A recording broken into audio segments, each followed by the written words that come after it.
All right, guys, what's up? Chris the Bonafide Hustler. Welcome back to AMA Ask Me Anything Part 2. I just made a Craigslist deal, so sold something, nothing crazy. But yeah, this is Part 2, and I am back. So I'll be taking questions. I'll trying to provide answers where I can, of course. And I am here, Bonafide Hustler here. So we left off with a question. I think that regarded, what was the question? Oh yeah, what do you do if you don't have a whole lot of money on eBay for lighting, but you want to increase your lighting on your product? So here's my suggestion. I think a good budget way to get good budget lighting is to go on Amazon, look up cowboy lighting. I think they're really good stuff. I've had my cowboy lights for what seems to be 4 years now, maybe 5 years. Love them. And those are the tripod ones with the light boxes and everything like that. They are not exactly space friendly, but they are, I mean, they work. I use them for my workout videos. I use them for freaking everything, eBay pictures. But that's also because I have a garage that has LED lighting on top. So that takes care of my top angle. My lights take care of my front angle, but typically you want to light from the sides as well. Look, if you want to do budget lighting, I'm going to give you two suggestions. One is you can shoot your pictures in the evening light, which is like the best light of all because there's no shadows or anything. You can do that, and that's the biggest budget of all. It doesn't cost anything, and you can get great pictures as long as you have a non-distracting background. So the second thing that you can do is go to Home Depot, buy clamp-on lights. They're real cheap. They're like $5. They might be $10, but I mean, they're real cheap. They're clamp-on lights. You put a light bulb, screw it in there, and a little clamp at the end. Any normal crappy tripod from a thrift store, you can kind of clamp it onto that. Do some rigging with some duct tape, and then shower caps. Okay, buy a shower cap, and that will be your light diffuser. So you buy a shower cap from Walgreens or CVS, you wrap it around the clamp-on light, and all of a sudden you have something that is just as good as like cowboy lighting. It seems. It looks weird, but it does the job. So, anyways, what do we got here? More questions. 30 viewers in the house. If you happen to be watching this live, that's what I'm reading from right now. I'm reading from a feed. And so yeah, ask me any questions that you want. We can talk about eBay. We can talk about local reselling. We can talk about garage sales. We can talk about lifestyle stuff, workout stuff, whatever you want to talk about. I'll probably do maybe 30 more minutes, and then 20, 30 more minutes, and then we'll see. So Heather the reseller's in the house. What's up, Heather? What's up, Steve? What's up, Mari? What's up, Tom Sawyer? Cool Hand Souk. I think you were saying something good about my bad guide, Cool Hand Souk. Why don't you let them know what that is? I read something really good. I mean, the bad guide that I have is, I like to think it's fire. I hate tooting my own horn, but I really love that guide. It's so good. It makes people money. I'm proud of it. So if you haven't picked it up, you are missing out. Okay, let's talk about some more questions that are coming in. Okay, so everyone's saying welcome back. Yes. Okay, so here's one from Tom Sawyer. Have you ever tried a natural pain reliever stimulant relaxing called Kratom? I think this is that. Is this also known as K2? Let me know, Tom Sawyer. I don't think that's really good for you though. So let me know. Maybe I'm thinking about something else. Okay, Steve S. I just sold my first bags, $2. Thanks. I can't wait for your next guide. When's the ETA on the new one? The ETA, when I get 100 comments on a video, I was thinking about this the other day. I was like, if I get 100 comments saying like launch that thing right now, I might consider doing it. It's pretty much ready. It needs like 1 or 2 more hours of editing, but the last time I went to edit the guide and I got halfway through, there was like barely anything that needed editing. So I've done a pretty good job on it halfway through. But it is ready. It is ready to go. It needs a final graphic, of course, but that can be done in a couple of days. So it's I don't know what the final count of the slides are in the guide, but I know it's at least 33, if not 50% larger than Bags to Bucks. It's big. It's definitely a big guide. Okay. How do I know? Here's a question from Ryan Reyna. What's up, dude? How do I know when I reach taco level profits? Okay, so taco level profits here in Austin, Texas is the term I give when I make $300 in projected future resale on the goods that I find at thrift stores when I go on a hot shot. So 2 terms that you should probably know about if you're watching my channel. One is called a hot shot. It's my term to when you do a really nice concentrated thrift run that only lasts like really short periods of time, like 2 hours. My hot shots are only 2 hours. So that I see as many thrift stores as I can, or it could be pawn shops too. but I see as many as I can within 2 hours and I'm done. That's it. My mind is cleared. If I didn't find anything, didn't find anything. But a lot of times I find something. So I film those videos, put them on YouTube. Now, there's another term that I use called TLP, taco level profits. So if I get to $300 in projected future resale value, like after I'm done like listing it and it converts and everything like that, if I'm like, all right, that item will pay this, that will pay that, and then we're up to $300 in a day or more, then I call it taco level profits. Then I go to Taco Deli and I spend taco level profits. I buy, probably $12 worth of tacos and I eat them and I feel good. Now, if I don't make it to that level, I go to a convenience store and I typically buy drink level profits, or I go to a juice place and I get juice level profits. So it's something much cheaper. And it's a day that when I don't make even close to 300, maybe not even close to 80 or 100, but it's like anything like sub 300, I would just get a drink at a convenience store. But the whole concept behind why I do that is because a nice reward after everything that's work related is like fun. It's no different than when you do a high amount of concentration on something and then you take a 15-minute break, right? It feels so good to have a 15-minute break. You just want to take your eyes off the computer. It's the same thing. Well, when I'm done thrifting intensely for 2 hours, I mean, like super intense, then I want to take a break. And sometimes that break is just as simple as a drink, or it can be tacos. Anyways, all right. What do we got here? I'm gonna try to go as fast as I can on these questions. Do you relist or sell similars on eBay? Or do you have best offers? I have best offer on all my items now. Do you relist?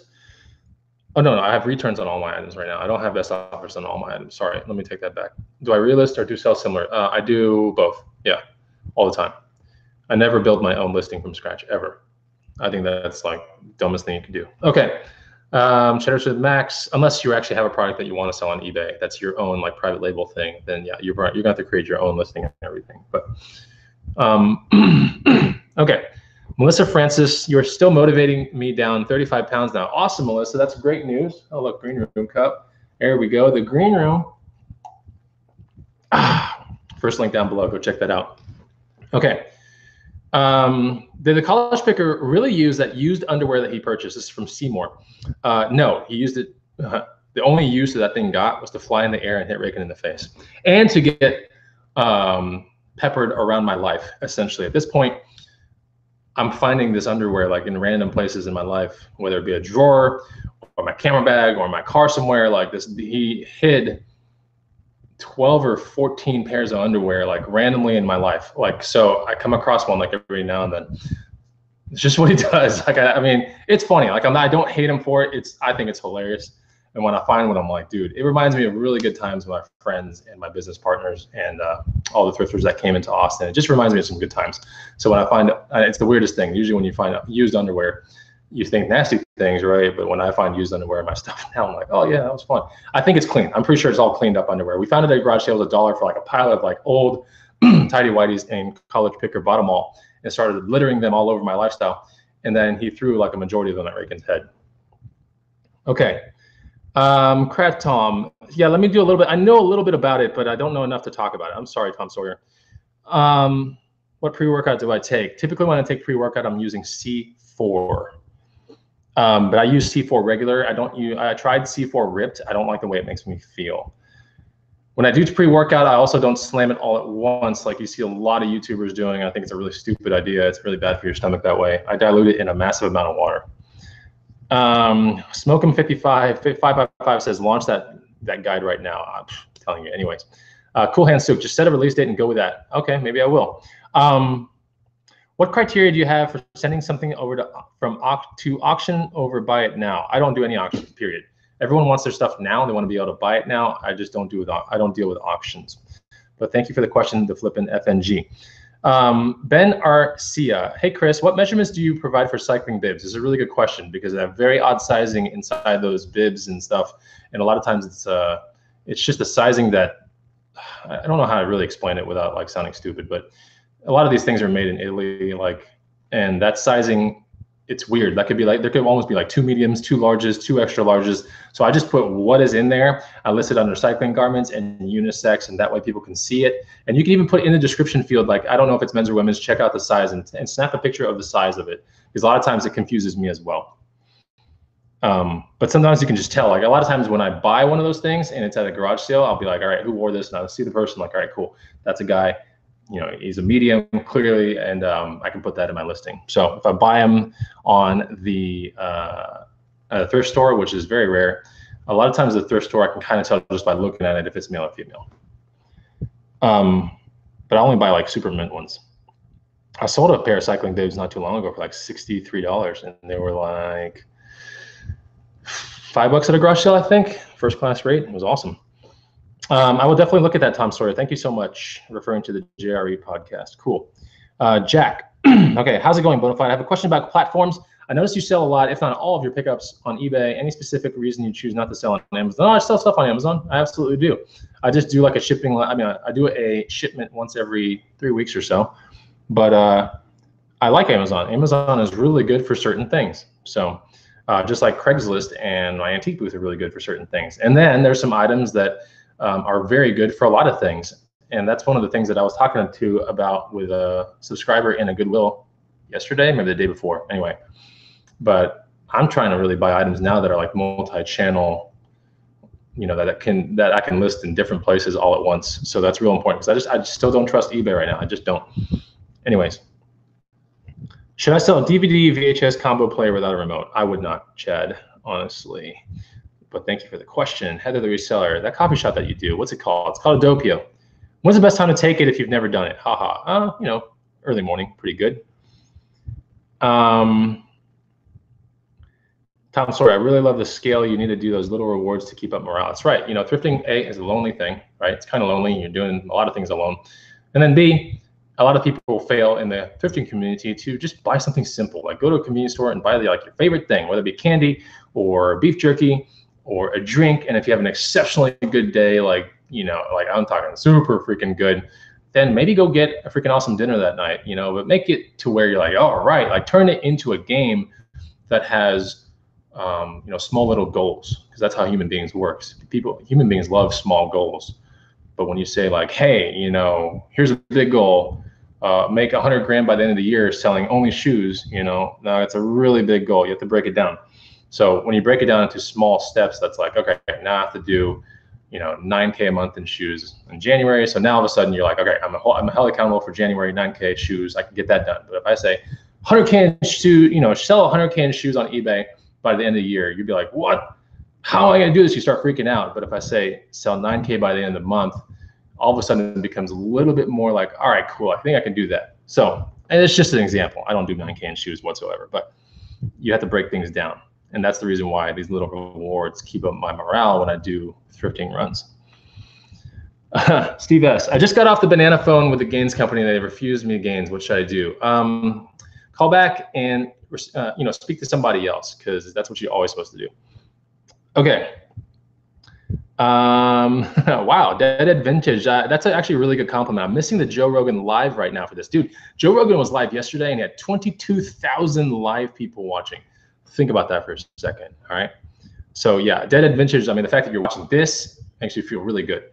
Okay, have you come to a decision yet about free shipping? I think you were thinking about it. I do free shipping on all my products, all of them on eBay. Joe Molina, talk to us about meditation and what your experience has been. Meditation is amazing. So I'll just say it like that. I would not start any other morning any other way. I recently started really like honing in on things like that and mind hacking. And it sounds like mumbo jumbo. I'm telling you right now, like this is, if anything is really called a game changer, it's going to definitely be stuff like meditation, mind hacking. I mean, things that really get into your subconscious and allow you to see where you're going wrong. Because most people's, how do I say it? Most people's road humps or speed bumps or walls are all internally built. And you could look at someone and like project all your insecurities on that person, but that's exactly what's happening. When you get mad at someone else, there's some like internal, combat going on. So meditation allows you to get that erased, and it's really fun. I wouldn't see it any other way. So I do this thing now in the morning called a blueprint, which you'll see this on the next vlogs. I'm not going to show you the blueprint, but I do every single morning with a blueprint, and meditation is part of my blueprint. So, and a blueprint is my term to the whole thing, because, like if you wanted to build a really awesome building, how you're supposed to do it with just like winging it all day long. You know, no, you start with a blueprint and then eventually you build an awesome building. So that's how you do it. Anyways, yeah, my experience has been nothing but amazing and positive. So, okay. More questions. Lord Ahab, eBay has nasty policy change with the returns now. Buyer automatically gets money after 2 days now when it's confirmed return, even if the buyer turns a broken item. I need to look more into that. I'm not 100% sure about that statement, but I need to look more into that one. Sorry, man. Wish I could help you out on that. How do I decide on prices? Where do I look? How do you decide on prices? Where do you look? I look all over the item, and if I see a price tag, that's where I find it. No, I don't know if I understand your question well yet. So maybe rephrase that question. Offer up in my area. It's okay. It's not that bad. Kevin Belsky. It's okay.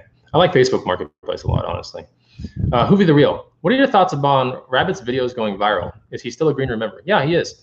What are my thoughts on his videos going viral? I think it's great. I think he filled a awesome maybe niche that nobody saw was there, and he filled it in with awesome videos. And the smartest thing that he did after he made one good banger, we'll call it a banger because that's what everyone calls awesome things these days.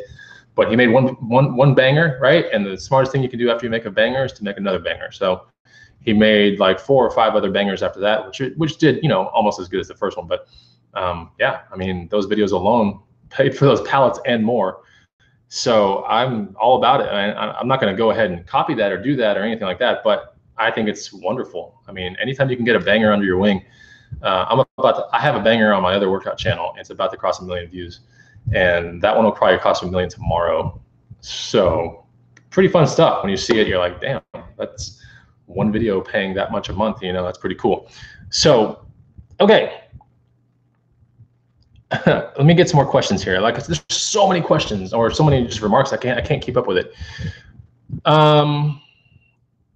All right, let me try to get actual questions. I'm looking for question marks. If I see question marks, then I will start answering.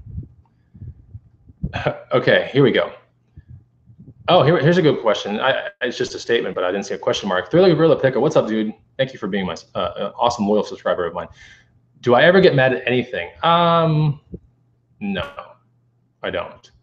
I don't get mad at anything unless my wife and I get into some crazy logic-based argument that I feel as if because of logic, it just should be one way and she doesn't see it that way. But that might happen like once a year or something like that.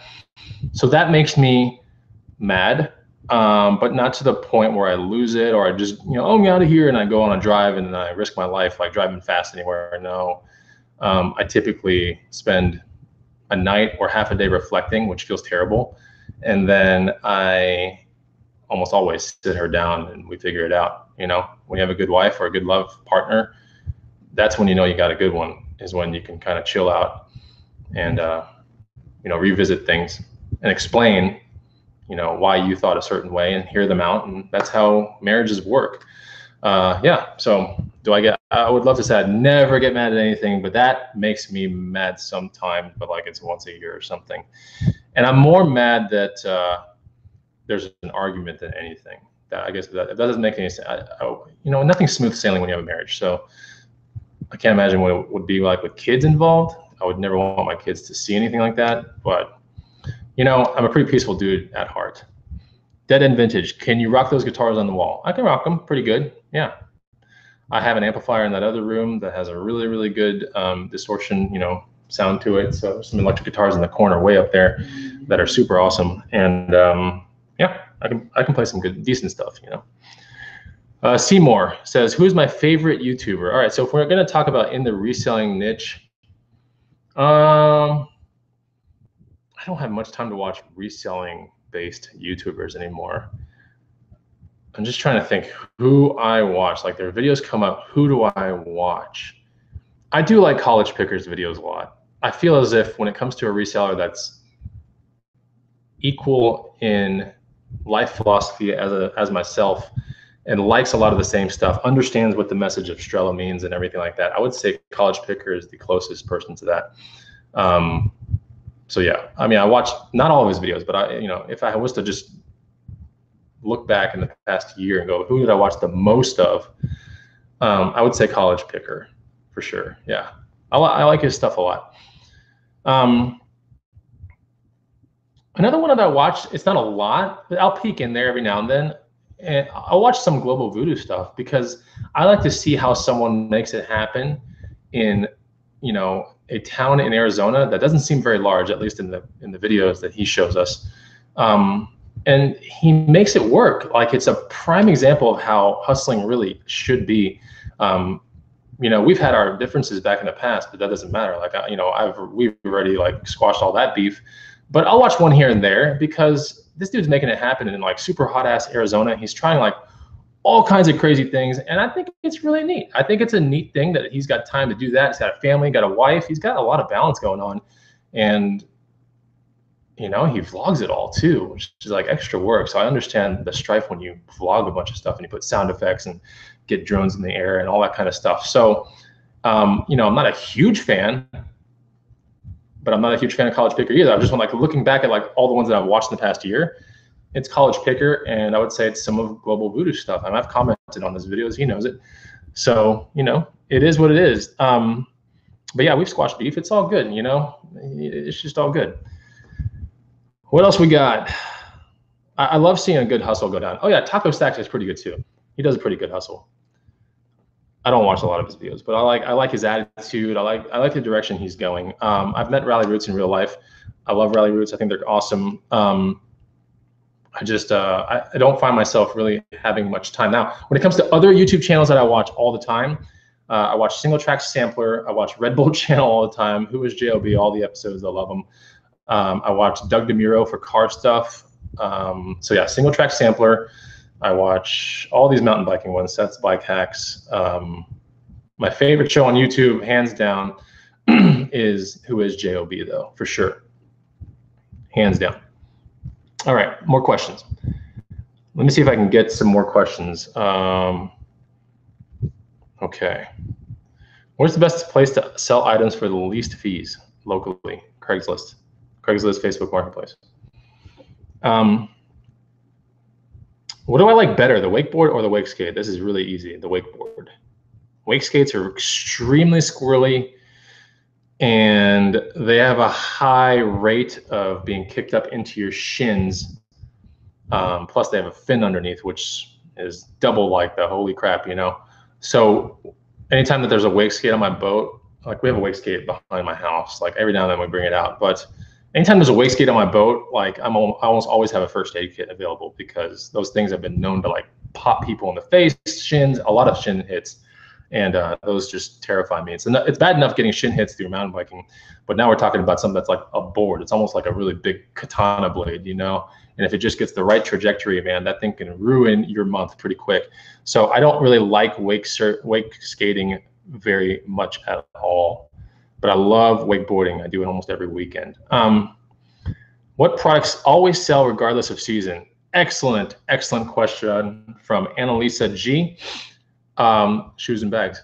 Sorry, like I'm just gonna tell you, I'm not saying that because I got guides in both of them. I have guides in both of them because I believe it has to be true, and so I've flipped many of them. But yeah, irregardless of season, bags and shoes, 100%. Okay, Thriller Gorilla Picker. Hey, thanks. He's referring to this like wife argument thing. Thanks, man. I'm glad to see that you're human, just like all of us. We pick our fights, though. We have differences. We learn how to work through it. That's the beauty of having a great wife. I agree with you 100%. Sharon, hurry up with the guide. I bought the bad guide. It's kept me from making a lot of mistakes. I'm looking for that big score still. Awesome. When is your next hot shot with Rally Roots? Whenever they come to Austin, whenever I go to Florida. That's from Official SSJ Gaming.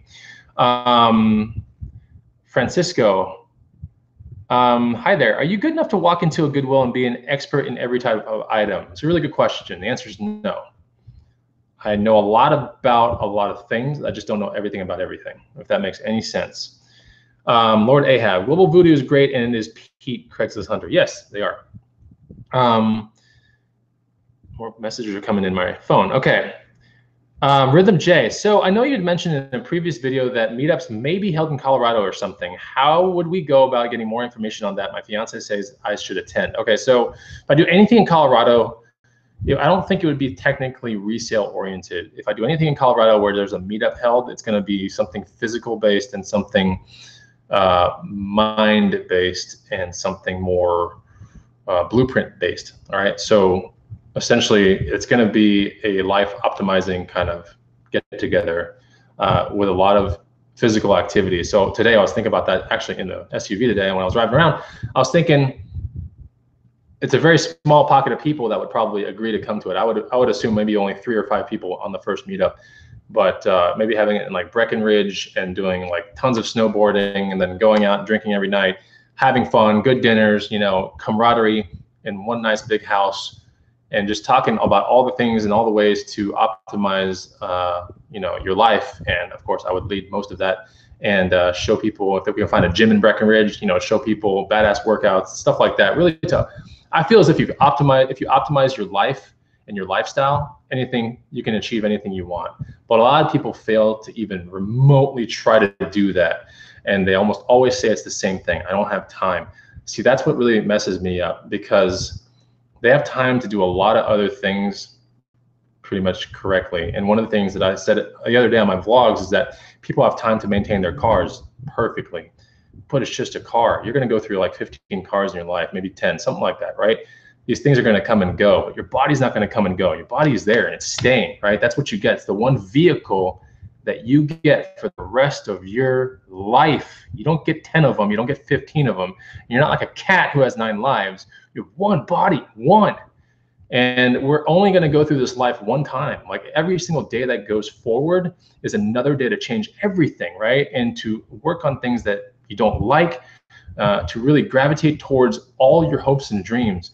And while you might be like, damn, this is the part of the broadcast that just got full of mumbo jumbo, that's fine. You're probably not, you know, the person that is ready for that kind of stuff, right? There are plenty of people that are out there that are ready to change it all, but they don't know how. And so simple analogies such as the car one, you know, like it doesn't make sense to me. And so people get stuck pretty quickly. And that's the reason why I want to hold some of these things in distant places and have people really understanding what the true value of life really comes down to. And that is, you know, loving the most simplest parts of it, which is friendships, camaraderie, you know, getting outside in Mother Nature, making, you know, finding happiness through the movement of the body. I mean, these things are so underrated. It's ridiculous. And we have, you know, all these people chasing money, the wrong thing. It's the wrong thing. And everyone's chasing, I think a lot of people are chasing the wrong thing. They really are. You look at a bunch of Instagram posts and people are just chasing wrong things. I mean, it just doesn't look right. So anyways, that's a little bit of a tirade, but that's really the way I feel. I mean, and I've been living that since, you know, I was young. And my parents, I probably should thank my parents like every single day. Like, thank you for showing me that right way, you know. But I had to find out a lot about it myself too. So anyways, that's for another kind of thing, you know. Anyways, Diana Hughes. Hi, Bonafide, do you fast? Yes, every day. Is the green room in Austin 2019? Is there a green room meetup in Austin 2019, or is it undecided? As of right now, it is decided, and we have decided on the 3rd week of June in 2019, I believe, if everything's right. Okay. Oh, cool. So Francisco, I bought your Bags to Bucks guide. I sold a Briggs & Riley Vertex bag and Vertex bag. Thanks. Oh, cool. So what'd you sell them for? Let me know the Briggs & Riley one. Was that over 100? That should have been over 100 if it's the ballistic nylon stuff. Let me know. Lord Ahab, very motivating video. I listed over 30 items while watching. Dude, that's crazy. Richard Head, don't abuse your body like I did. The hospital is not fun. See, that's the thing. I think the hospital comes for everyone eventually. So you have to watch out because no one can predict when it's going to happen. Shit, it could even happen for me tomorrow, right? So I'm not taking any single day for granted. Every single day I'm going to work towards, you know, bigger and better goals and being even better than I am today.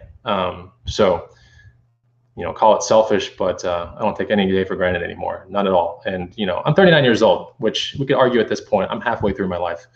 And that's just, I don't know, kind of spooky, right? So if you think about it that way, it kind of creeps me out a little bit, but that is how it is. And, you know, in reality, this is what's going down.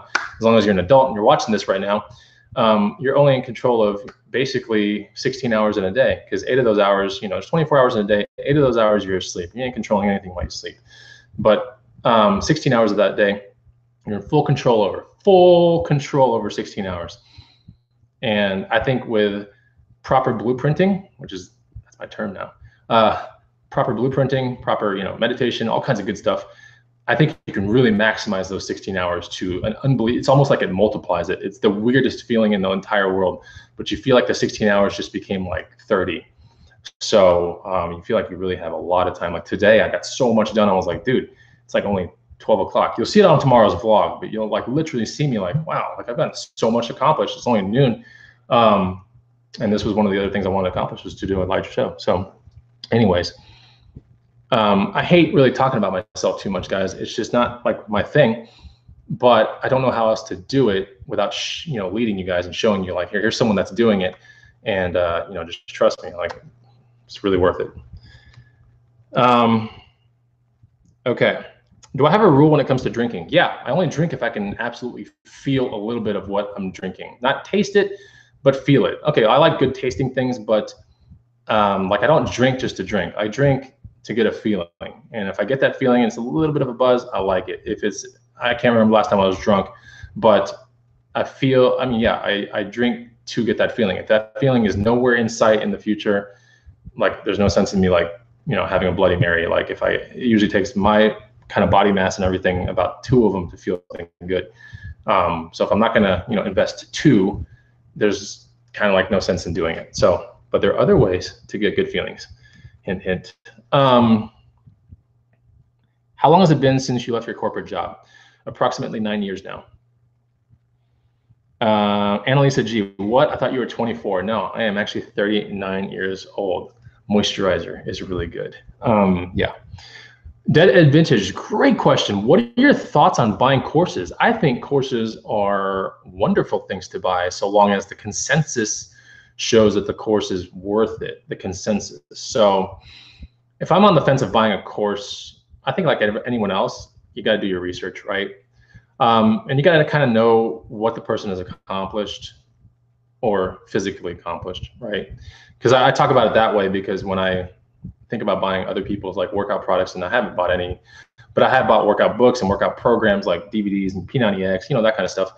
But you kind of want to see, like when I'm buying a workout video, I want to see the people's bodies on the video look good or better than what I have.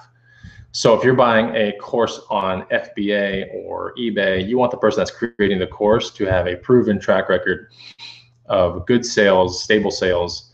And yeah, so that's how I view a course. And then you look at the general consensus. If the general consensus says it's a great course, that's good. If the general consensus says, well, you could kind of just look on this one website and all the cliff notes are on there, well, yeah, probably want to save your money.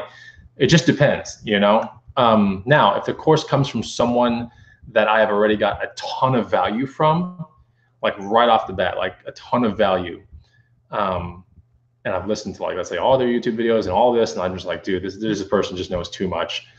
I will sometimes buy an item based upon just that, because I want to put my money in their hands as a thank you. So if that makes any sense. So yeah, but I think courses are great. Someone's got to walk the line. Someone's got to do it. So if you trust that somebody and it appears good and you really line up with them, like, and you don't get the weird scammy feeling and it feels as if like the person is doing it, like that's important. That's the most important thing. So if the person is doing it pretty much actively at that time, I say the course is something to look at for sure. But if someone's like, doing a course, or they used to be really good at something and now they made a course on it, like used to be super good at it, that's a problem, because you have to ask yourself, like, why aren't you doing it anymore? Like, why are you making this course? Like, all the money coming from the course now, like what's going on? So you got to start asking some questions at that point. If it's so good, then why aren't you doing it, Okay.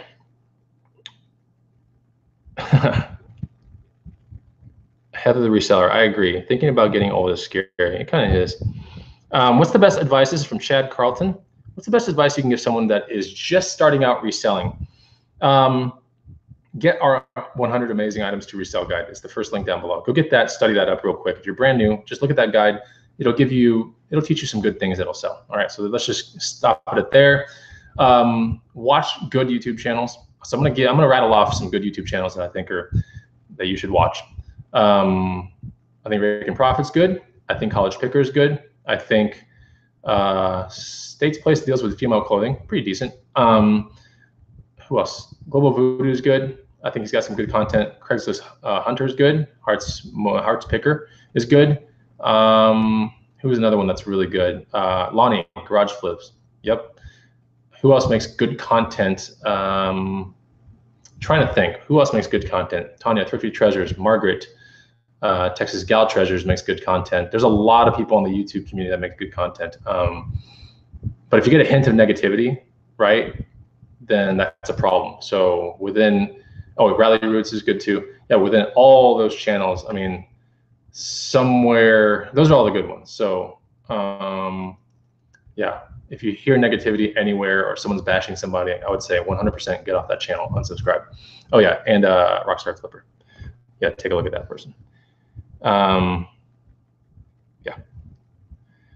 Okay, what else we got?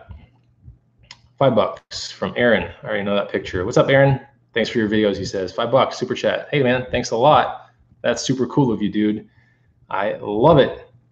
Okay. Henry S says, don't buy into that whole hot coals thing. Honestly, Tony Robbins is a huge influence, a huge inspiration to me. So I don't think I'll ever like spend the money maybe to go to one of his things, because all of his stuff is on the internet for the most part at this point.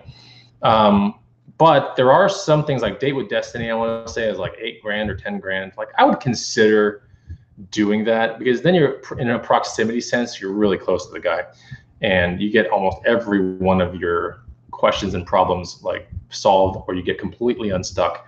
Now, when it's the big crowds of people and everything like that, you know, obviously everyone's got 5 million questions for him and he cannot get to all of them. So those do cost money, but it's not as much money as the ones where you are literally like closer to him in proximity, and those will cost more, but you're getting close to one of the greats. You know, his net worth at this point right now, I looked it up the other day, is $480 million. And he's a really good motivator. He's really, really, really, really good. Heavily trained in NLP, auto suggestion, like all kinds of cool things that make him good.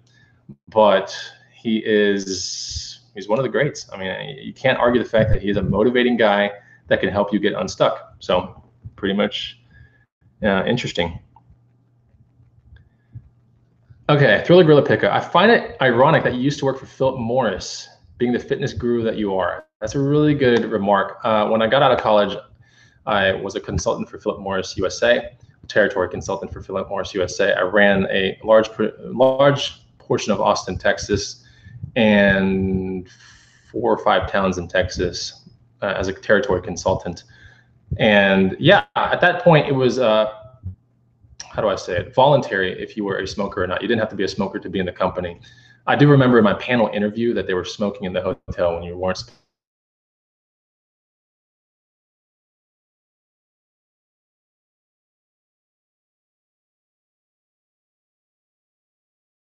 But I aced the interview and it was all good. But, you know, it's interesting. Yeah, there were, you know, by the time I joined the company, there were 50% that smoked and 50% that didn't. By the time I left the company, I would say it was like 80% that smoked. Oh no, 80% that didn't smoke, maybe 20% that smoked. So anyways, it was a fantastic company to work for, paid for my MBA. I made great relationships. To this day, I still talk to some of those people. I mean, it was a really good job. It was a very good, pretty high paying job. I loved it. I did get a little tired of it though, because I had mastered it. So, and I could have moved, and that was like the next step into making more money and ascending the corporate ladder. But at that time, the next position that I wanted in the company was I would only want to be in Austin, Texas, and the person or the managers in Austin, Texas that were the next level up had no sign of moving. They were just like, yeah, this is a really good town, we ain't moving, like this is the super best job ever. So I knew that if I was to move to the next position, I would have to train, first of all, somewhere else, likely Virginia, and then they would place me somewhere remotely in a certain quadrant of the country. And then from there, if something opened up in a desirable location, I could maybe apply and get picked for it. And I thought that there were just too many loopholes for me, especially when at that point in my life, I was so sold on Austin as being my like home forever. So anyways, okay. So a lot of people are saying people to watch. Who are your favorite YouTubers to watch? Let me ask you guys that question. I'm going to do 5 more minutes. It's a lot of fun hanging out with you guys. So 5 more minutes, maybe some more questions. Let me know. What led you to ditch the corporate MBA ladder climbing plan in favor of full-time self-employment? Paul DeLeo. It's a really good question. Okay, so in 2008 and 2009, or I wrapped up an MBA in 2008. Late 2008, I wrapped up a very extensive MBA program for corporate finance out of St. Edward's University. It was super hard.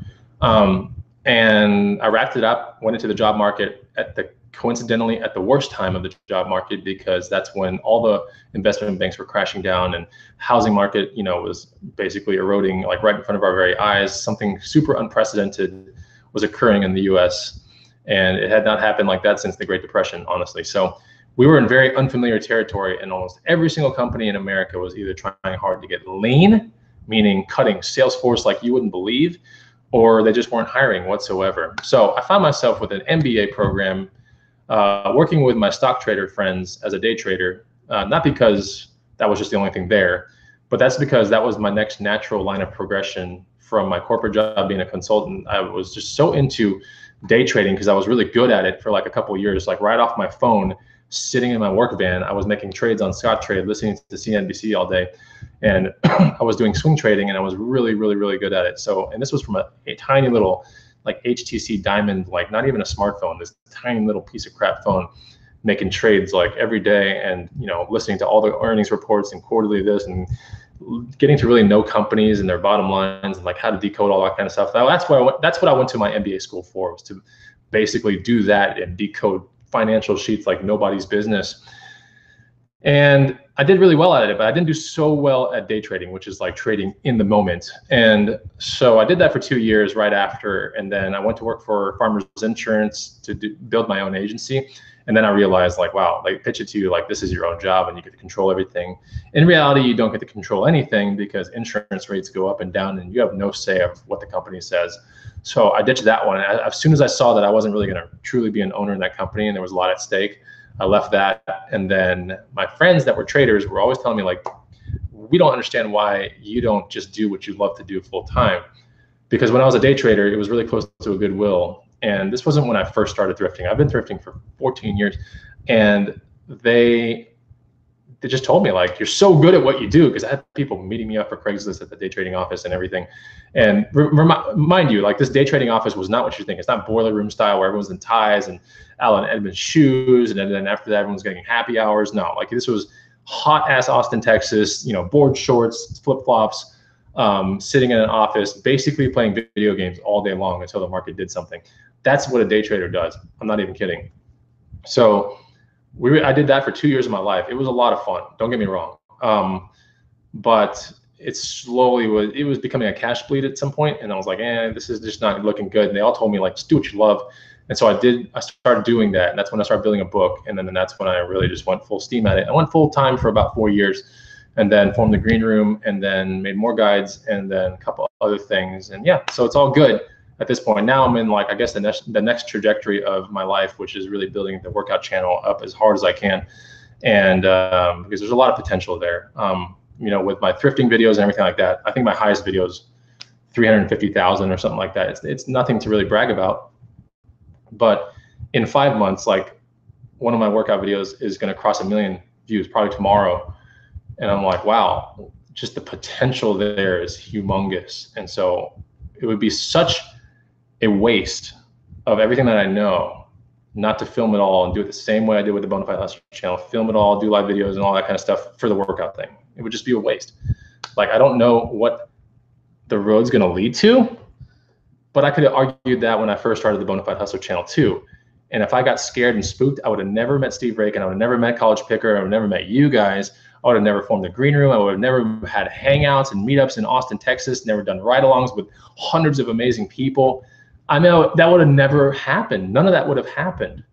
And gosh, it's like, I'm really glad I went through with it and kept holding the camera and kept making videos, because what an amazing chapter of my life that is. I'm not gonna say that was, but that is. It's still going, and I love it.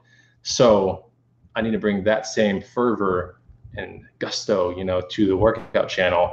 And that's what's going on right now. So you can go check it out at Bod Dam. I think it's going to be a great channel. Okay, so Paul DeLeo, thanks. Very interesting. Do I still swing trade? Every now and then I do. Yes, I do. Bevo Burn, howdy, fellow ATX picker. By the way, Paul DeLeo, if you want a really good book that kind of explains like how to look at financial sheets in a very easy kind of way. My favorite book was something that was, I think I read 20 years ago, maybe 15 years ago. It's called Rule Number 1 by Phil Town. I love that book. I love it. To this day, it really makes finding what matters in a financial statement. That book is all about figuring it out quickly for someone that might not know a whole lot about what's going on.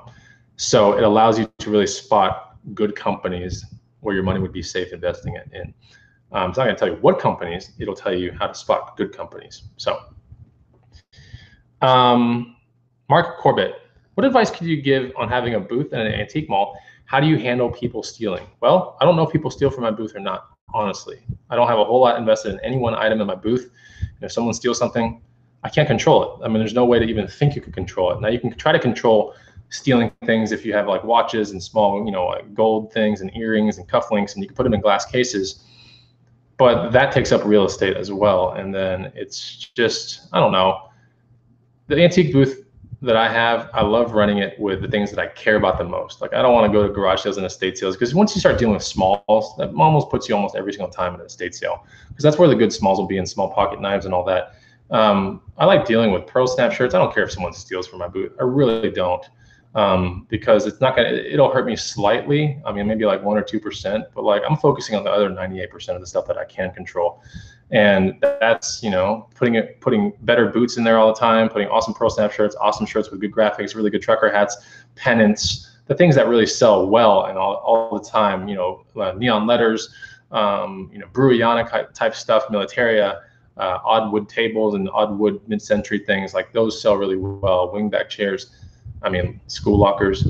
So I focus on the things that I can control because I find that living a life where you're always worrying about what ifs and like, what if someone steals? Like, what if what if I didn't put enough gas in my car? Will I get here? Like, what if I did? Just put enough gas in your car. Fill up your car all the time. Put really awesome items in your booth. Try not to have anything more than maybe $5 wrapped up into an item, and you don't have to worry about that kind of stuff. Like I get questions all the time, like, what do you do if, stop scammers on eBay? It's like, okay, maybe you're dealing with a heavily scammed kind of category. Maybe you should get out of it. Maybe you should take better pictures or put serial numbers down, if you're dealing with small electronics. There are ways to get around these kind of things as opposed to just filling your mind and thoughts all the time with like, I'm getting scammed, nothing's working out, eBay sucks. Like you have to be real careful with those kind of thoughts because those permeate into other things in your life as well. And then, it might be eBay from here, and then you go to some store and you get a weird kind of look from somebody that's behind the cash register, and all of a sudden you're like, oh man, Savers sucks, they don't treat me well, and they're just a rip-off company. Like you just start thinking all these bad things all the time. So I try not to ever have weird bad thoughts like that come through my head. So I can't give anything but the way that I live as advice to you. So okay. Thrilly Gorilla Pick, a Wolf of Austin. That's funny. G. Jasso says, Chris, I sold a vintage Sony WM18 FMAM cassette radio player for $74.88 plus shipping 2 days ago. Wow, that's really good, actually. Is that that's a gray one, gray, black. I don't think that's the sports one, is it? Let me know. People are doing keto. I'm doing like a modified sort of keto diet right now. It's not, it's just basically like super low carb, like very high fat, very high protein. That's what I'm doing right now. Paul DeLeo. These are some questions that are in here. So, okay, Paul DeLeo, I've lost tens of thousands quickly doing day trading badly. I have done the same. Reselling provides me better, more consistent ROI. It's good. I agree with you. It provides good ROI. Bevo Burn. Hello, fellow ATX picker. I do keto diet and 1 meal a day, intermittent fasting. Changed my life. Keep talking about health. It is my favorite parts of your vlogs. Cool. You're going to really like tomorrow's vlog then. There's a lot of cool stuff in there. But yeah, I would ideally like to have 2 really large meals a day. Like that's kind of what I'm shooting for. But I seem to get a pretty large breakfast, and then 2 relatively larger than medium-sized, like midday, and then like a dinner, and then I cap it off with 2 scoops of whey before I go to bed. But I'm really trying hard to get you know, 2 really, really big ones in there. Problem is, I get so hungry around 2 or 3 o'clock during the day. I wake up at 5 in the morning, and then I go to bed at 10:30. So yeah, it just, with as active as I am, I think 3 big meals a day is probably the solution. The flippin' FNG. Has anyone ever told you that you sound like Dr. Drew? I listen to your videos. Cool. That's good. No, I have never heard that. Chad Carlton, I love your shows. You're awesome. Thank you. Fist bump to you too, buddy. There you go. Bam. Thank you so much. Hello from Rhode Island, Mark Corbett. Hey, what's up? Becky O'Hara, I do keto. My wife has been on keto, by the way, for 6 weeks now. She loves it. So it's keto paired up with my workouts, and she's doing a workout right now. She's at the gym doing one of my workouts, and she loves it. She loves them. My workouts are about 1 hour and 10 minutes. If she focuses real hard, she can get them done in 1 hour. But yeah, she loves them a lot. I can see her body changing like drastically. That's just what she wants. You know, there's going to be a point where obviously I'm be like, all right, you're getting a little too thin. Like that's just too much. And I'll let her know. And then, you know, she can decide whether she wants to stop right there or what. But right now she's enjoying, you know, getting in very, very good shape. And who can blame her? I mean, it's fun. Mark Corbett, I can get a booth that opens up, but I talked to some vendors in Antique Mall, said summer's the worst to sell. Do I agree? Yeah, summer is a really bad season for the antique booth. It's not bad, it's just not good. I think if you source really good stuff, it's just a traffic issue usually. So I think people that deal with it, here's something crazy. You guys had no idea that this existed, but I do have a thing called Booths $2. It's in the green room. It's sitting there in the file section. I have a guide called Booths $2, but I just never ever, you know, sell it or talk about it. But summer is a very big slowdown kind of month. I think the biggest issues before you get into a booth is to watch the foot traffic. So don't ever get into an antique mall that doesn't have good foot traffic. It's the same when Peter Lynch, who was a fund manager for Magellan, right? Fidelity's Magellan Fund. Peter Lynch, famous dude, would always say, invest your money where you see the most activities. So he would go into a shopping mall and he would walk down a normal shopping mall, and where he saw a ton of people in, he would focus, and then he would look at the financial sheets and everything. But some of the ones that he invested in back in the day was Williams-Sonoma. Back in the day, it was, you know, it was a banger. It was on fire. But he knew that because when he walked into a shopping mall, he looked into Williams-Sonoma versus La Creuset or these other stores, or Sur La Table, you know, those kind of stores, and he just saw tons of people, right? So let's think about it in today's respect. When you're going down a mall, where is everyone camped out at, right? Besides the food court and everything, where are a lot of people like shopping? And when I go to a mall, I know immediately the answer to that question: Apple Store, right? And, you know, if you look at Apple's stock price over the past 20 years, yeah, you can make a killing buying and trading Apple stock price, right? So it's you know, it's a really good philosophy is to, when you're dealing with an antique mall, look for a mall that has a lot of traffic. If there's not a lot of traffic, it doesn't matter what the booths look like, it doesn't matter how cool or what location this antique mall's in. If there's no foot traffic, you ain't making any money. So get a mall that has good foot traffic. Number one thing you can start looking for. Second is, don't just take any booth that they give you. Get a booth on a corner, a very high visibility, high foot traffic corner. Don't ever get an aisle one. Aisle booths are usually setups for disaster. So get a corner booth. Anyway, there you go. And you want to kind of have the corner booth in the middle of the mall. So like almost every antique mall has intersections and stuff. You want a corner booth in the middle of the mall. You don't want to be a corner booth in the outskirts, like the actual corners of the antique mall, because those are a little bit trickier to get into. They're very odd shaped. So anyways, yeah, there you go. Do I sell any furniture in my antique booth? When it comes to furniture, you know, lockers, mid-century tables, small ones, wingback chairs, things like that. Paul DeLeo, Apple Store is packed on weekends. Here in Austin, it's packed during the weekdays. I mean, if I went in there and I was like, hey, I want you guys to talk to me about my iPhone, they'd be like, yeah, make an appointment, dude. That's just how it is. Then again, I do live like 1.5 miles from Apple's campus. So that could be a part of it too. But anyways, yeah, and it's Austin. It's a very techie town. Almost everyone here has iPhones. Could be that as well. I don't know. But yeah, Apple stores is like appointment only kind of thing. How many month to months would you give an antique mall? See another question right here. Mark Corbett, Hey, by the way, I haven't asked you guys real quick. There's 78 viewers in the house. Guys, do me one solid favor. Donate $20 super chat. I'm just kidding. Look, hit the like button. All right. I'm just kind of killing time, having fun. It's like 100 degrees outside, so this is actually really fun to me. But hit the like button for me, all right? If I could see 70 likes, I would be mind blown right now. But that takes every single one of you guys out there to make a decision to help me out. So if you could do that, that would be sweet. Okay, Mark Corbett, how many months would you give an antique mall to say it was a success or you pull out? How much traffic do you look for? You have to physically go there and you have to observe. You have to go around there and observe the foot traffic. And the second thing you have to do is, what kind of foot traffic is this? Are these old people that have nothing in their hands? Or is it more youngster type people, hipsters that are holding things, that are touching things? Those are the kind of people you want. You don't want people that are just strolling through. So I should clarify my foot traffic thing with saying that you don't want people that are just strolling through, because a stroll is great. I stroll through Cabela's, you know, and I don't buy anything in that place except for the fudge at the top story. Like I buy some fudge. I don't know why. But when you go to an antique mall, you don't want people walking around that are just like, oh yeah, that's cool, like, and they're just walking, nothing in their hands. You want to see people walking with stuff in their hands. You want to see the person in the front desk like bringing out the dolly cart and helping someone get something from a booth. You want to see people in the front like bringing their items up and like pumped up about it. You want to see good small talk. You want to see a lively place, you know, and you want to see people.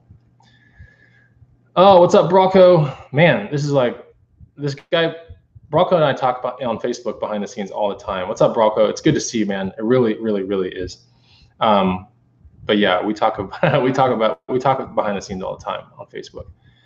I've never met Brocco, but he writes me a lot of good stuff, things that just make me really realize like the journey that I'm on with the reselling channel. So anyways, okay, what do we got here? Any more questions? Oh yeah, vintage windows are really, really good. Vintage windows are really good to put in the booth, by the way. Yes, they are.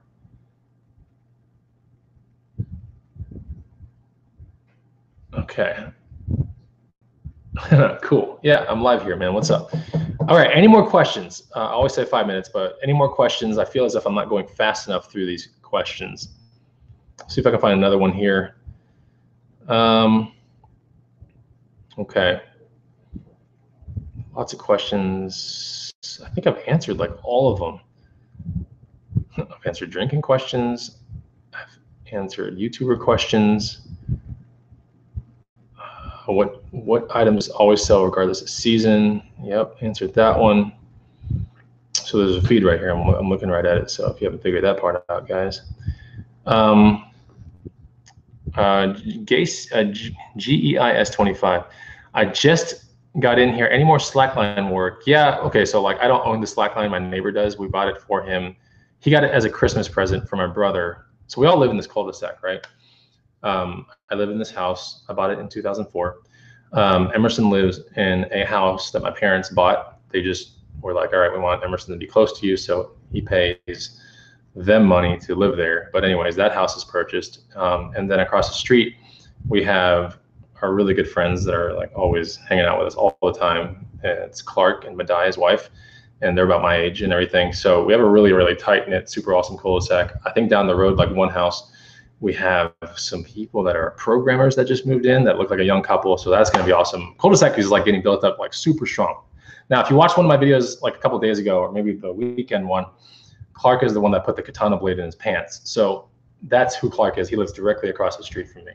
So we are always like, yeah, anyways, it's a lot of fun. It's kind of like a little frat party neighborhood. When people go kind of crazy, like it gets kind of frat daddy-ish when we kind of mess with each other all the time. So, yeah. Jose Montana says, Kicks the Buck sound like a winner. I like the video already. Set up a photo, have good product camera. I just need motivation. Cool, man. I hope you find motivation on my videos. So yeah, I can't decide, guys. Is my new guy gonna be called Kicks the Bucks or Shoes 2 Bucks? Let me know. Let me know your official. You can just put a K or an S. I'll know. Let me know what your official like verdict is. Not verdict, but your choice would be. I don't know what to go with. I kind of want to go with Shoes 2 Bucks, but it's so generic. It's like, oh, Shoes 2 Bucks. But then so is Bags 2 Bucks, I guess, and so is Bikes 2 Bucks, and so is Boots 2 Bucks. So let me know what you guys would like that guide to be called. The guide is done. It's a matter of time before I, release it. I think it's gonna be great. I think it's gonna be a great guide. No, okay, look, it is a great guide. I think it's gonna be a wonderful guide for you guys. Let's put it that way.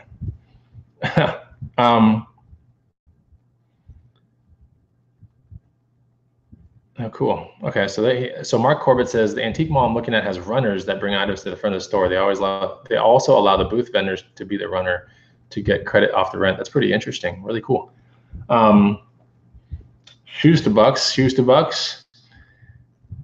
Am I gonna give out a free kicks to bucks out live on this live feed? I will not on this live feed.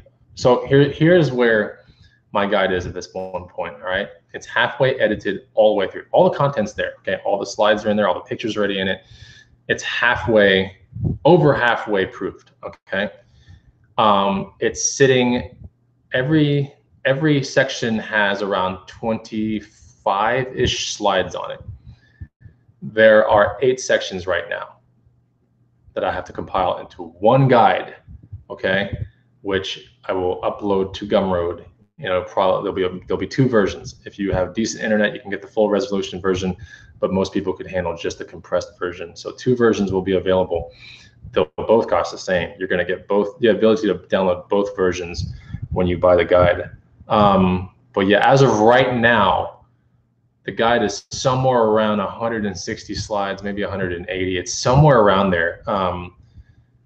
Yeah, it's big. It's a big guide. So like 60% proofed with reading it. It still needs a main graphic, but I can't do the graphic until I get shoes to bucks or kicks to bucks. So that's the reason why I'm kind of like, what do I pick? Rafiki Shop, what's the name of the workout channel? Oh, my man Paul DeLeo already answered it. It's called Bod Damn. It's a play on words. I don't want to say what the thing is, but it's a it's a workout channel. Go check it out. I think today I'm like 17,300 subscribers, something crazy like that. Anyway, Heather the Reseller says, whoa, dude, your profile pic is ripped. That picture was shot about 2 years ago. I think I'm in better shape now, though. So anyways, just subject your workout channel for some motivation. And cool, Heather, that's awesome. Actually, this morning, and you'll see that on tomorrow's vlog, but I filmed a workout video, an ab workout video, a 3-minute ab routine. That's legit, super legit ab routine with my wife. So she's in the background of one of the videos that's coming out, I think a week from Monday. So yeah, all of next week's stuff already scheduled to upload. And now I'm working on 2 weeks out right now, putting videos up. So I'm real serious about this project. Like I'm treating it like it's, it's a big deal. So anyways, now there's a question right here. It says, are you gonna give a free kicks to bucks out on this live feed? I will give, as soon as kicks to bucks is available, of course, there will be a free one available more than likely somewhere. Before I do any of that, though, I will give out maybe 1 to 3 free bags to bucks guides, and likely those are going to be given out free. One will be given out on YouTube, one's going to be given out on Facebook, and the other one, or maybe even 2, are going to be given out on my Instagram. That's right, the Bonafide Hustler on Instagram. I'll pull it up right now, and I'll show you, so that way you kind of know what to look for. I have 3 Instagrams actually. I have one called the Bonafide Hustler. I have one called Strella Lifestyle, which is my private label product, and then I have one called Bod Damn. But the Bonafide Hustler will look like this when you get to it. See me in the corner right there? Yeah. So I already have like 9 pictures up. Doing pretty well. That's what it's called. Go subscribe to it right there. The Bonafide Hustler. A lot of weird, cool thrifting things are going to go in that one section. Thriller Gorilla Picker. Hey, Chris, I picked up a Nolosi mini crawler. Okay, I know what that is. $3.99. Also came with a controller, but no battery. That kind of sucks. Yeah, a mini crawler is cool. It's probably a $50 sale, because I think the mini crawler when it first came out was like $130. It wasn't, if it's the mini one. So Losi makes a mini crawler, and then they make like a normal crawler, and then there's like a night crawler, I think, or something like that. I have the night crawler actually in my garage. A mini crawler is cool because you can like mini crawl over things on a coffee table, things in your house. You can make little obstacle courses for them.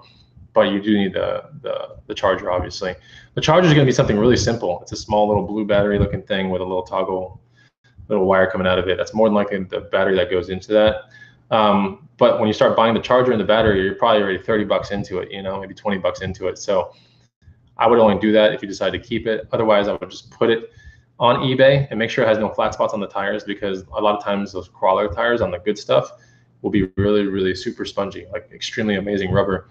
But if they've been sitting for a while, there will be some flat spots. So I would just list it as untested. It's almost always going to work regardless. Someone that has a busted mini crawler is going to probably buy that thing. But I would probably list it somewhere between, I don't know, 50, 70. If that's what it is, I mean, I can look it up real quick. I know the mini crawler because I almost bought it one day, but that was also like many, many, many years ago. So let me look it up real quick and just proof that. And I'll just kind of tell you where. Let's see, mini crawler. Yeah, it's a really good crawler. So I'll just do some on-the-spot research right here. Filter to condition used. And, oh, it's a 118. Okay, so it depends on how customized it is. But yeah, my first guess, if you don't have, did I do the solds? Let me get the solds, hold on.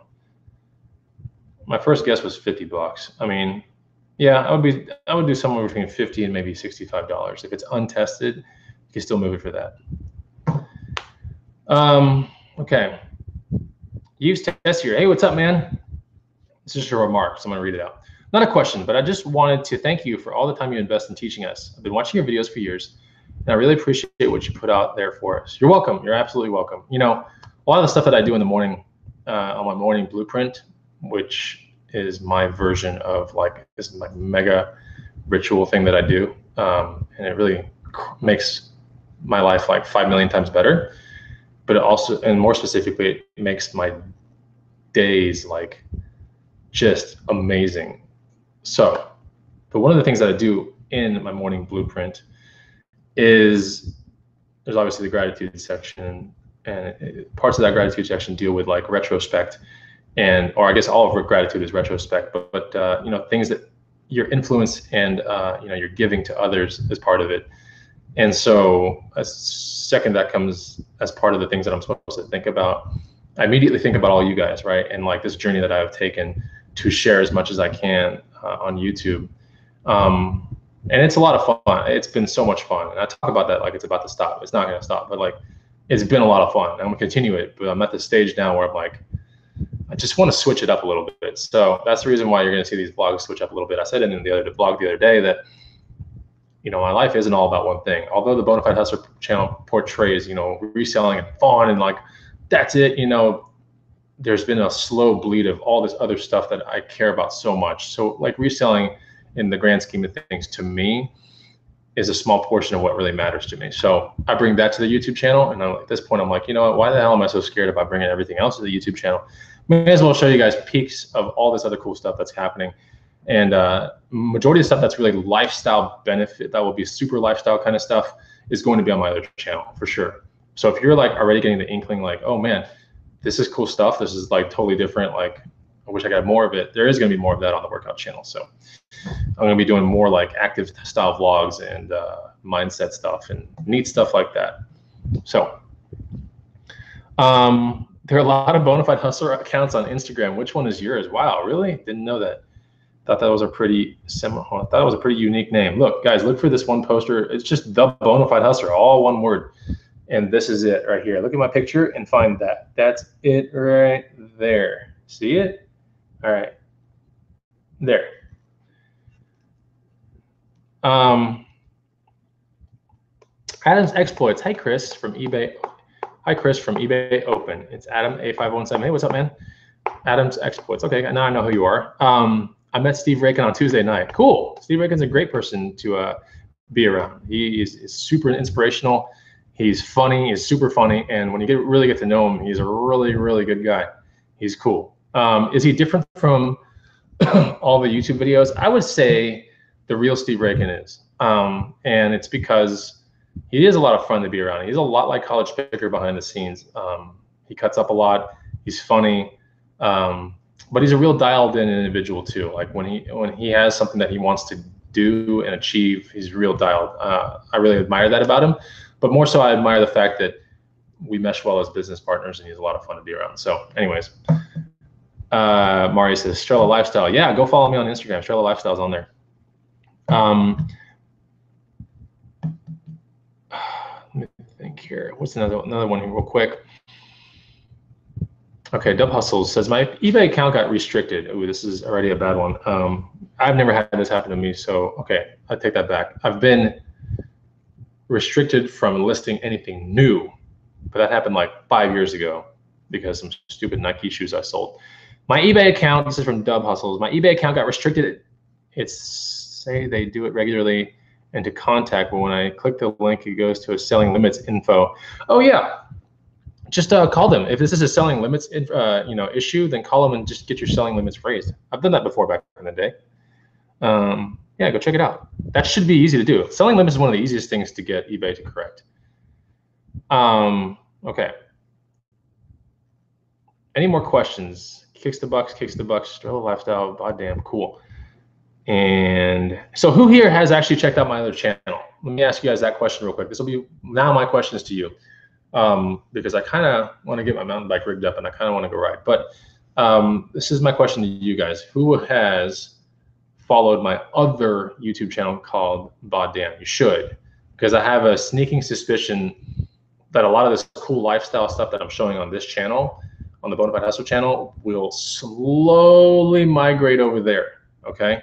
I'll still make really good videos for this channel and everything like that, but the dialed in lifestyle stuff is going to be really on that side.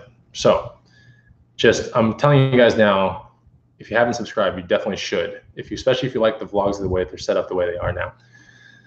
Outside of that, if you're going to go ahead and follow things that are associated with me, you may as well follow this Instagram, because eventually I think this will become, it's not even I think, I'm almost confident that this will become something big one day. So you should definitely follow that because it's cool. And I really, one of the things I want to teach people, the ultimate teaching I can give people is to find the Strella, right? Not to find where it is on Instagram, not to find like, what's the meaning of Strella, because you'll never figure it out. You'll never find it on the internet, let's put it that way. But one of my teachings in life and like one of my missions is to really help people find their Strella. And so the people that have bought my products and the people who can conversate with me back and forth behind the scenes understand, I think, what it is at this point. College Picker knows exactly what it is. And that's for another video, but follow it, because I think ultimately when it comes down to it, this is going to be like one of the big things that I'm involved with for the rest of my life. So anyways, cool. Well, I am glad.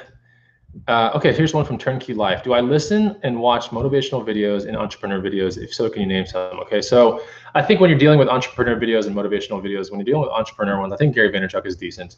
I like a bunch of other people. So Evan Carmichael is good to watch if you want a lot of different angles of really successful people. I like that a lot. I enjoy the Tim Ferriss podcast when it comes around. I love the Joe Rogan podcast because he's so unconventional. He's just really unconventional, and he asks all the questions that you are thinking in your head, which is really cool. Super bright individual. To me, he might be one of the brightest individuals that's on this planet. His mind is firing, and he's like way older than I am. He's just firing so fast, and I love that. There's got to be something said for that. When it comes to a human longevity standpoint, to having a fast thinking mind, like being, I think he's almost 50 at this point. But man, he's sharp. He's super sharp, and he's like super active. So I'll listen to that kind of stuff. Some of the things that deal with Onnit, I know he's like part of Onnit and everything like that, but there's some good stuff that Onnit is associated with. Things that my wife are listening to, like regarding keto diet, like I kind of listen to some of that kind of stuff every now and then.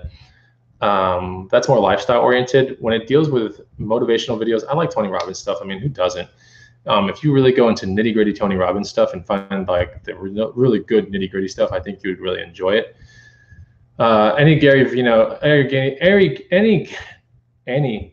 V keynote speech is good. Yeah, I think Evan Carmichael. I think knowing who Wim Hof is really important. So definitely look into that. I'm about to read this book, my next book up on reading right now, because I just wrapped up this other one like not too long ago. About to start this other one called Principles by Ray Dalio. Heard that one's a really good one. So I have a sneaking suspicion that that's going to be an amazing book. but yeah, I mean, I get it from all angles. You know, a lot of times I get motivation just from watching YouTube videos of people that are just non-resellers. I just watch videos, and it's not that I envy their lifestyles. I just envy their happiness. I am a really happy guy, but I can see certain things, and if you, it's kind of 20% of the people that are making videos on YouTube, like, you know, they really care about what they're talking about. Some of the other ones are just plagued by sponsorships and all this other random dumb stuff, but I still watch them. But some are really dialed in as human beings, and I like that. So anyways, that's just what I look at right now. Can I do a video for my antique mall? Yeah, I could do that. Henry S says Hadouken. Yes. Yeah, I think we all know what that is. Mark Corbett, what's your view on CrossFit, the gyms that are popping up? Well, I would think at this point, it's kind of a bad idea if okay, look, if you're a CrossFit gym member, fine, whatever. If you deal with it super seriously, I think you're setting yourself up for massive amounts of pain later on in life, if not current day injuries like happening. CrossFit's just one of those workout disciplines that I don't 100% agree with, but that's not for this video. The question was dealing with CrossFit gyms popping up all over the place. Look, when there's a rush to something, whether it be Amazon merch or, you know, what's it called? The place Poshmark, right? Everyone's like flocking to Poshmark. Everyone's flocking here, flocking there. It's like shiny object syndrome. All right. So like everyone's like, oh, this is where like the promised land is. And all these people get there and it's like, it's not that good, you know? And that's the same thing with like CrossFit. There are a lot of these gyms popping up and a lot of them are closing down too, because I think the heyday is kind of over. But I mean, if you look at like the background of some of these CrossFit games, there was like nobody there. So it's like, I don't even know when ESPN or ESPN2 will drop that, because it's valuable airtime. Who knows when that's going to happen? But I can't imagine it's going to be here in 5 years. I could be totally wrong, but it's kind of it could be at its peak. I don't know. It doesn't seem like it's got that gusto anymore. People are figuring out very rapidly that it's not the smartest workout discipline to be following. So if a CrossFit gym is opening up and you're seeing a lot around your area, you know, let's re-ask that question in 3 years, you know, when the revenues come in and you know, education at its all-time high and people kind of know what they're getting into when they deal with CrossFit. So there you go.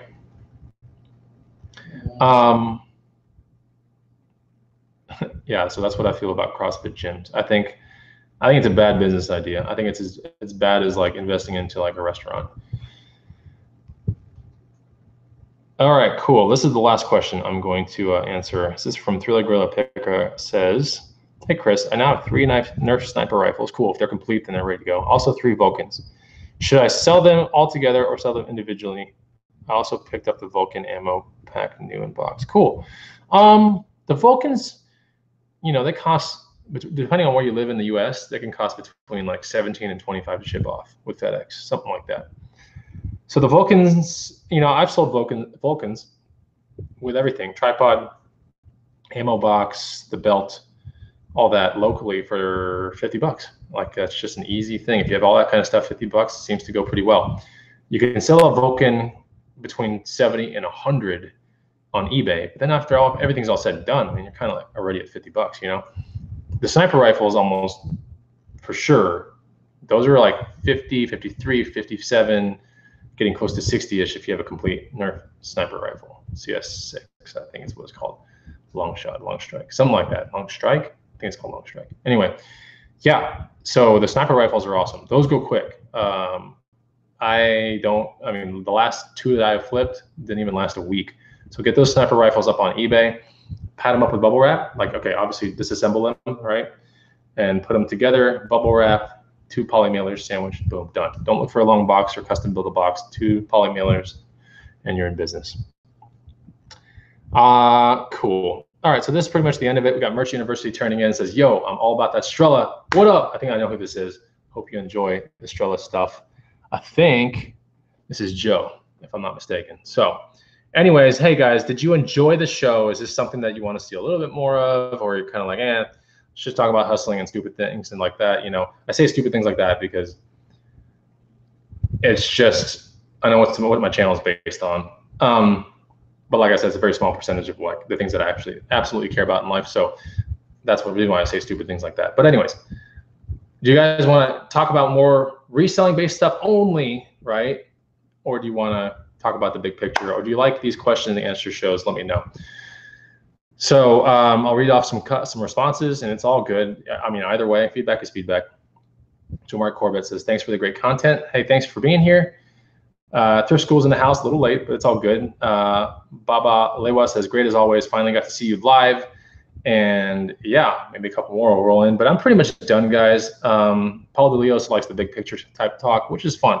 It's good to do big picture. I think it's fun to have someone that's like chasing after it. So if that might be me, or it could be, you know, Steve Rakin or any of these other, you know, resellers that you watch that are like trying to do big moves. You know, I think it's fun to be part of that movement.